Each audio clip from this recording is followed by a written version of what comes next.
Welcome back, beautiful souls, to Awaken Your Authentic Self, the sacred space where soul-led seekers, spiritual empaths, and truth tellers come home to who they really are. I'm your host, Jessica Rooks, and I invite you, just for a moment, to take a breath with me. If you would inhale gently and exhale, just letting your body know that it is safe to soften, to receive, and to remember. If you've ever felt called to something more but couldn't quite trust the whispers of your soul, if grief has ever broken you open but you're not sure what it was trying to awaken in you, if your intuition has been tugging at you gently or maybe loudly, and fear has kept you quiet, you are exactly where you are meant to be right now. Today's conversation is for the part of you that knows there's a deeper wisdom within you, your highest self, and is ready to access it. Today, I am so honored to be joined by Stephanie Walsh.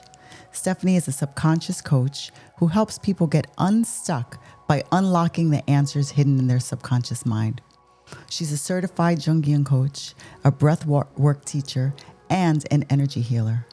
Her work weaves together intuitive coaching, nervous system healing, and powerful energy clearing to help her clients clear deep-rooted blocks, reconnect with their inner wisdom, and experience what she calls quantum growth, those big, life-shifting, soul-led leaps. But what moves me most about Stephanie is not just her training, but it's her story as well. After losing her brother in a tragic accident at 8 years old, Stephanie shut down her intuition and her emotions to survive. She went on to build a life that looked successful from the outside, becoming a business development director at a major charity in Ireland. But inside, she felt disconnected, like something essential was missing. Then in January 2020, her dad passed away, and that loss cracked her open. It brought back her spiritual connection, her memories, and ultimately the road back to her purpose. Piece by piece, she started listening to her intuition again, ending relationships, selling her house, leaving her job, and stepping into the soul-led work that she does today. Stephanie, welcome to Awaken Your Authentic Self. I am so grateful to share this space with you today. Thank you, Jessica. I'm so honored to be here. I really enjoyed taking the deep breaths at the beginning of the podcast, and I loved your introduction. So I'm really, really happy to speak to you, and I'm excited for this conversation. Oh, so am I. Thank you. I feel like it's been a little while coming now. It has, yes. Stephanie, I'd love to begin where so many of our lives are just quietly redirected in those moments of loss and awakening. Your dad's passing in 2020 reawakened your spiritual connection and ultimately led you to your purpose. Can you take us into that season of your life? What were the first quiet nudges from your intuition that told you, I can't keep living the way I've been living? Of course, yeah. As you said at the beginning, I had an early experience of death when I was 8 years old, when my brother died, and it was a sudden accident and a very it was a very different experience of death to when my dad died. So it was really for me the beginning of listening to my intuition and trusting that there is, something, a greater intelligence that can help us listen to ourselves and guide us, was really around the time of my dad's passing, because this experience for me was a very peaceful, loving experience.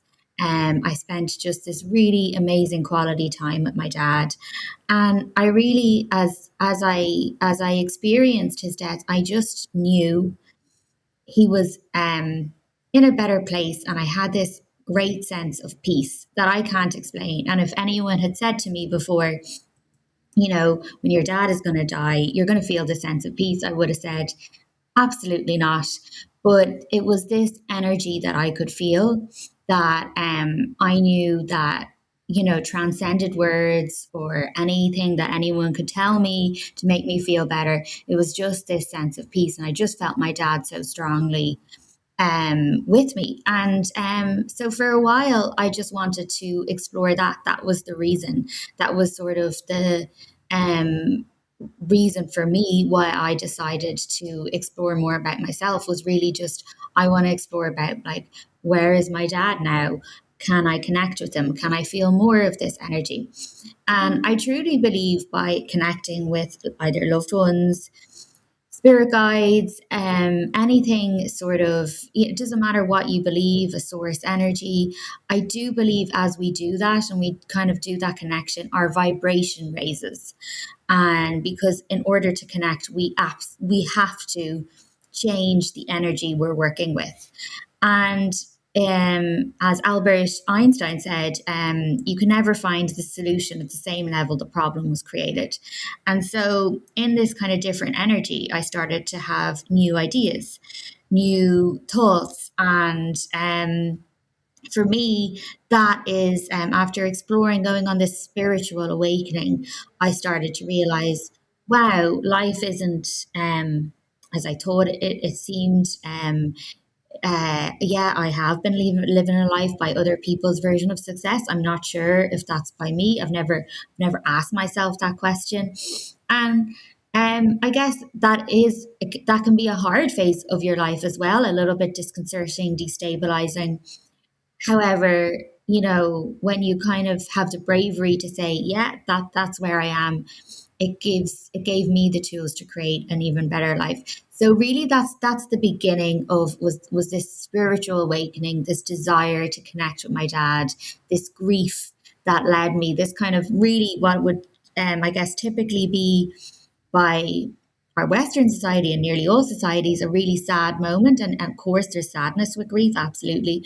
But also I gained a lot, and I also came into this new loving, peaceful energy. And that was the beginning of the journey for me. That's beautiful. That is absolutely beautiful. Now, grief has been a profound initiator on your path. How has your relationship with grief evolved over the years? And what would you say to someone who's in the thick of grief right now and feels like they've lost themselves, not just the person that they loved? Yeah, and grief can come in many forms. It can come in the form of divorce, relationships ending.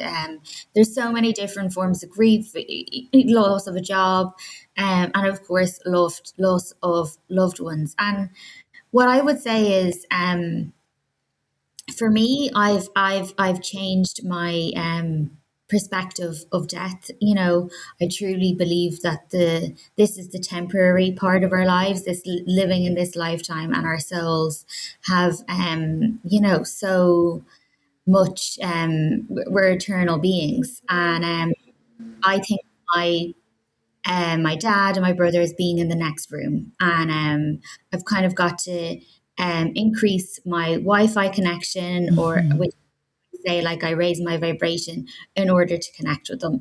And for me, I sometimes think, wow, like, I mean, remember many, many years ago, if someone was going to, I live in Ireland, if someone was going to Australia and we couldn't contact them, didn't have phones, we didn't have emails, we didn't have technology, you might get a letter and it would be very hard to fly back.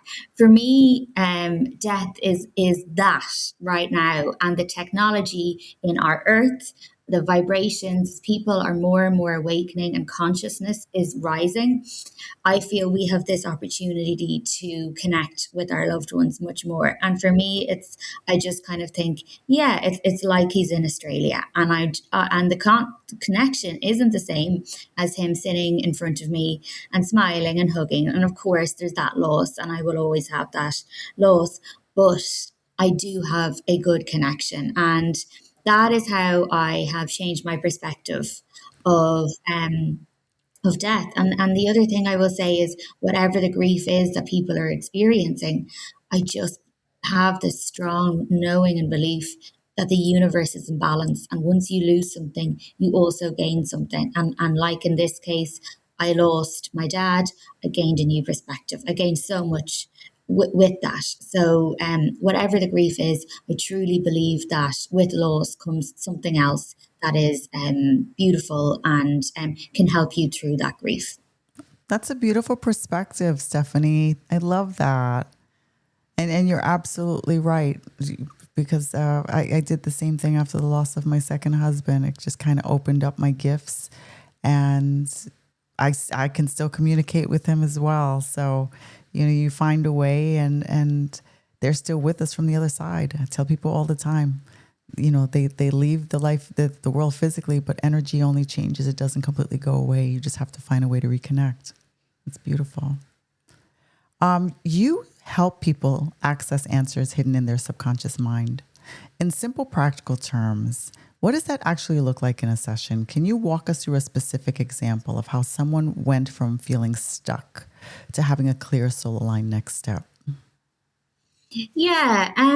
So, like I said, if you're staying in the energy of the problem, it's very hard to find the solution. So, what I'm bringing people through in my sessions is this process where we're getting to a different energy and a different perspective.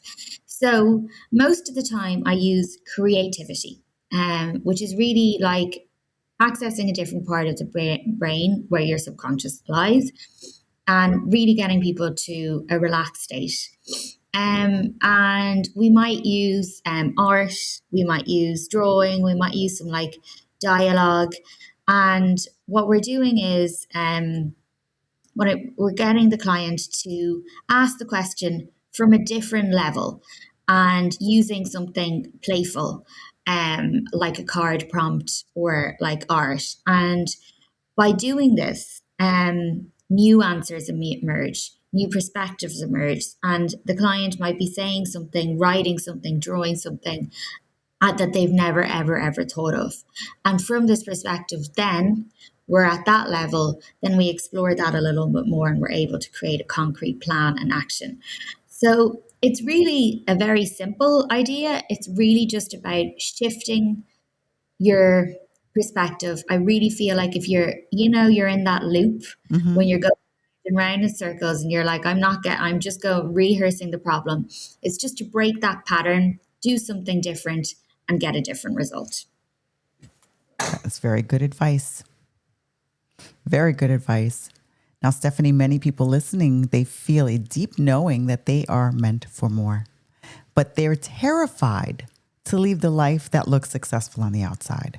From your own journey of leaving a high-level career, what were the key inner shifts that allowed you to choose purpose over safety?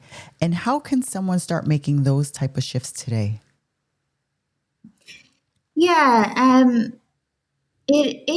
think firstly I will say it's okay for it to come, as you say, like following that little nudge. For me, I was very disconnected from myself, and I had to learn, what do I really want for dinner? Right. you know, what is it okay to change my mind? What about what I've planned for the weekend?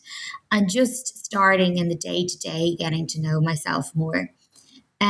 So before making any crazy leaps, I think it is okay to give yourself permission just to start with the more manageable day to day, listening to your intuition, because that is the fastest way. That is the fastest way to get to where you want, because after that, I think it just flows a lot easier.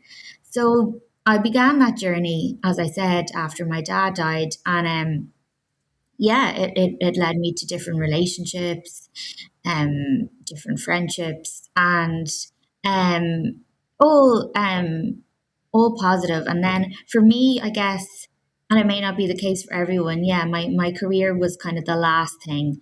I had this steady income, this job that I thought would bring me happiness, and I knew I wanted to do something different, and not to just go into another job, but to set up a business that aligned with my purpose and my passion.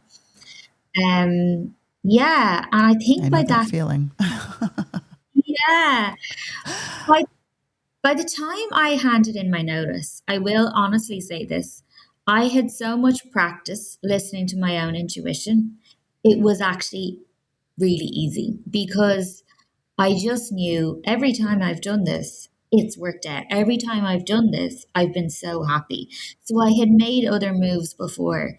So really, I think it is just like listening to your own inner voice, listening to your intuition, however you want to say it, is just like a muscle. Mm-hmm. And you just need to start building that up. And then, maybe the athlete version is handing in your notice and setting up a business. And that, and setting up a business is hard.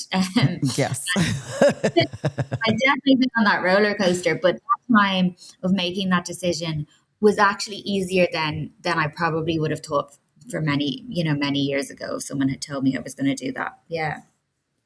Oh yeah, it's funny you talk about changing your day to day. One of the things I did to try to start learning how to be present is I had this habit when I worked in corporate of literally setting up my outfits for every single day of the week. Okay. And then I Yeah. was like, you know what? I'm going to stop doing that. Yeah. I'm going to get up in the morning and go with whatever my mood is calling for. And it seems so simple and so silly, but it was something that just helped me to start learning how to remain present instead of just always thinking, trying to feel like I had to be 5 steps ahead. Yeah. I love that. That's such a great example. Yeah. Now, Stephanie, you combine Jungian coaching, breath work, and energy healing in your quantum coaching. When someone is stuck, what signs tell you that this is a mindset issue, a nervous system issue, or an energetic issue? And how do you decide where to start? Yeah. That's a great question. Um, wow. I think all three are all interlinked. And you know, I guess as an energy healer and someone who is very spiritual, for me, energy is the most powerful force you can work with. And so changing the vibration is, for me, the most powerful thing you can do. Um, I guess when I started working with energy healing and kind of adjusting to bigger vibrations, I felt for me that my nervous system was kind of a little bit like, what's going on? And so that's when I started incorporating breath work into my practice so that the nervous system for me and working with the nervous system is all about sustaining shifts. Mm-hmm. So that feeling when you kind of you got an idea and you run with it and then you kind of self-sabotage or something holds you back. You have this block from like really taking it and bringing it forward. That for me is why I work with the nervous system, is to like, you get help when I see my clients get these great ideas, these new ideas, sometimes maybe a little bit radical for how they've been like living their life. Mm-hmm. I'm incorporating the breath work and working with the nervous system so that they can feel safe in that. And so it's not like this really harsh, scary, I really don't ever want my work to feel scary for Right. anyone. It should really feel safe and beautiful. And like, I'm so happy to have this new perspective. So that's why I work with the nervous system, and I just incorporate that into everything I do, no matter what, because I feel it's so important. And then when it comes to mindset, um, I feel that when you shift the energy, the mindset can be shifted Mm-hmm. quite easily. That's what I really feel. It's just about changing something. And like, I'm talking about energy, but if you don't believe in energy, I really mean like just change up something, like um to get used to change. Like it's kind of like what you're saying about the dresses, like take a new route to work, just try something different, and you'll be just so surprised at how that will lead to new mindset changes that don't seem related. So for me, it's about shifting something. I do believe in the energy, and that shifts the mindset. So I think I will always be looking for the energy. I'll always be looking to raise that vibration. Along with that, mindset shifts just kind of flow and change naturally, and I don't have to pick and choose.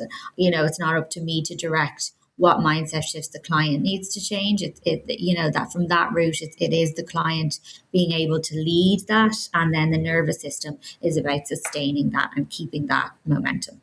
Perfect. That makes perfect sense. Absolutely. Now, you have a method you call Find Your Purpose.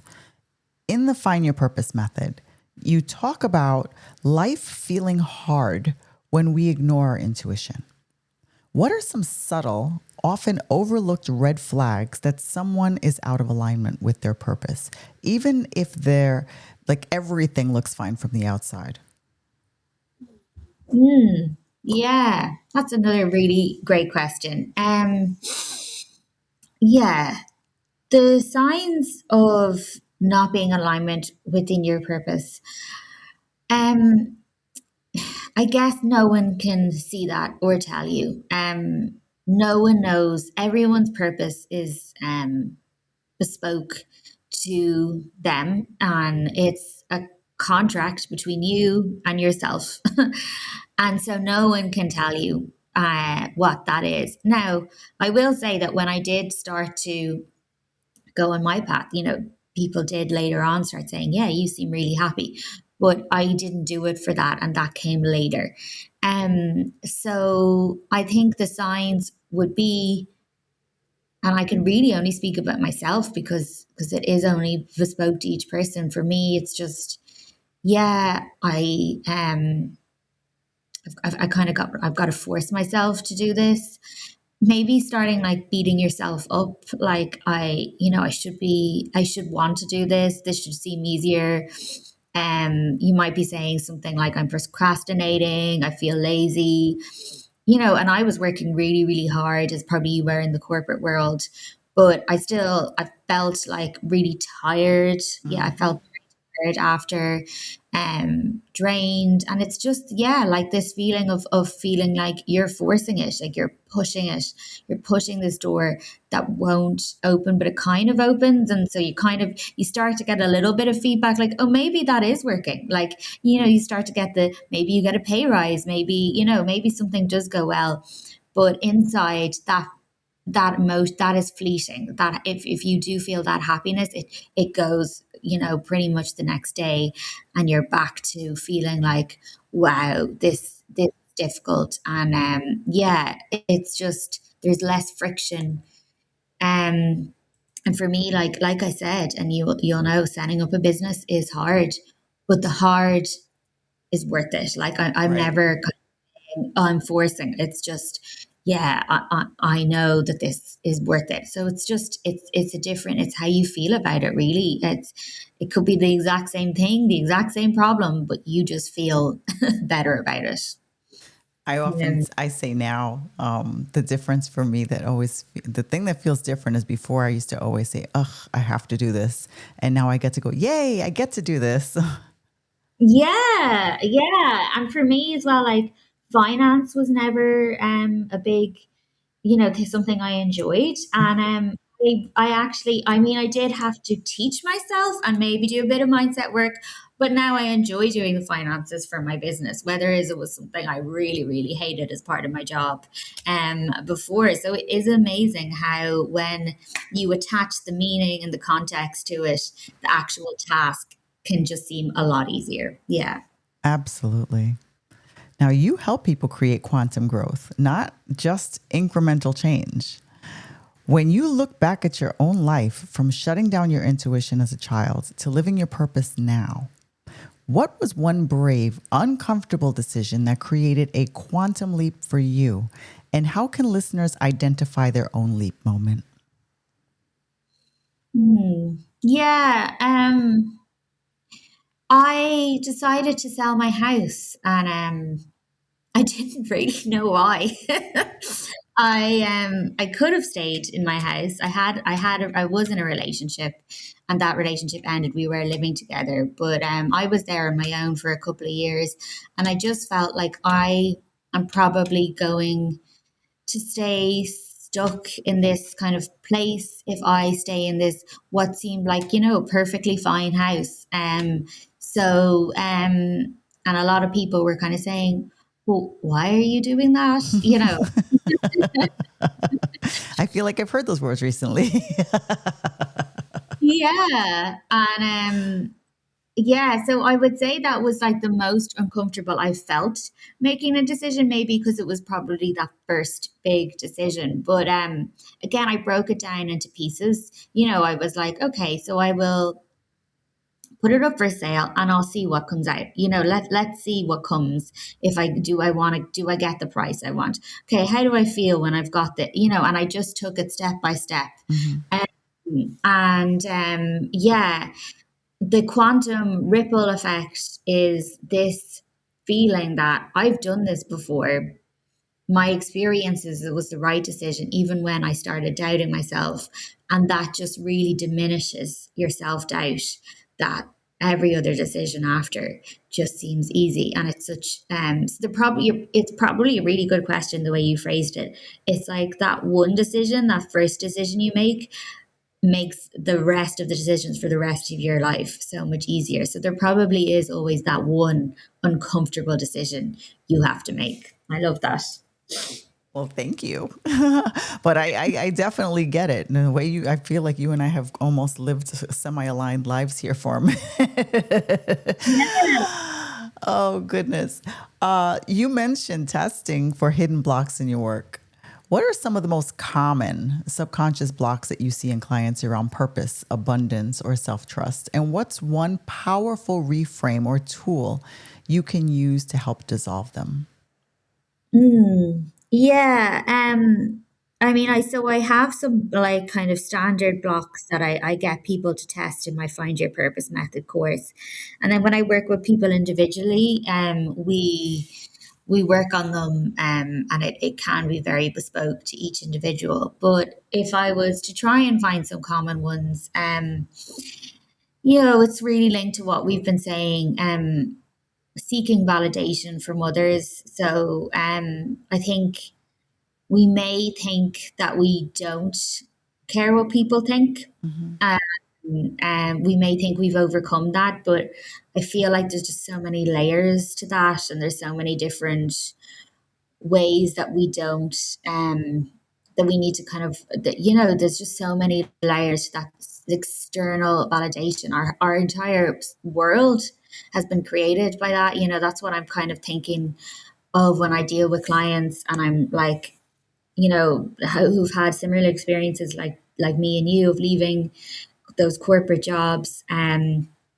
That whole system is based on proving yourself to get your pay rise, to pay your rent, to live, you know. So being able to fully trust yourself, I think is the, you know, all the blocks around caring what other people think, and family members and friends who are so well meaning and attention, like for me anyway, you know, really have great friends. It's just that if you listen to people's advice, know that they may be trying to keep you safe, and keeping you safe may not be the way for you to go. So for me, it's just all those different layers of all the different people and systems in our lives that are blocking us from hearing our true inner voice. So external validation, proving, listening to others' voices, or not, or being so distracted by other people's voices over our own, are probably the blocks that are common to everyone, no matter what your experience. Thank you for that. I have one last question for you before I let you go. Yeah. You talk about reconnecting to the highest self as the greatest source of wisdom. For someone right now who does not yet trust their intuition, and you know there's a bunch of them out there, what are 2 or 3 daily practices that they can start right now to strengthen that connection and learn the difference between fear, ego, and inner true guidance? Yeah, I love that. I love that we're bringing it to the daily practices, because this is really what works. So, Mm-hmm. um, yeah, so I really believe in starting the morning with a meditation or some sort of practice that connects you to, yeah, your subconscious mind, your higher self, or, if you believe in source, or you've got loved ones who passed away, some sort of practice that is a spiritual connection. And for me, when I do that, the difference between my day that follows is the difference between day and night.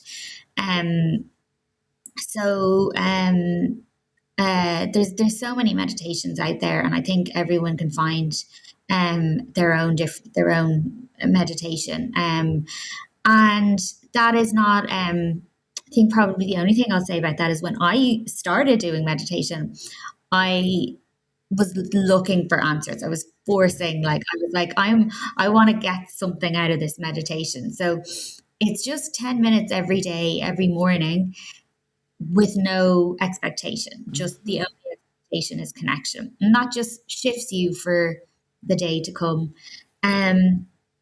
And if you want to do deeper, like longer meditations later with a specific intention, then you can do that. But when we're talking about the daily practices, I would recommend that with to start. Then I would also talk about breath work as well. I just do 3 rounds of 3 different types of breathing. I think probably the best one is just the inhale for whatever length it is, say it's 4 seconds, and the exhale for double. So in 4 seconds, that would be 8 seconds. And that's a really simple one. I can keep it really, really simple with breath work. And again, that is you're starting to train your nervous system to relax.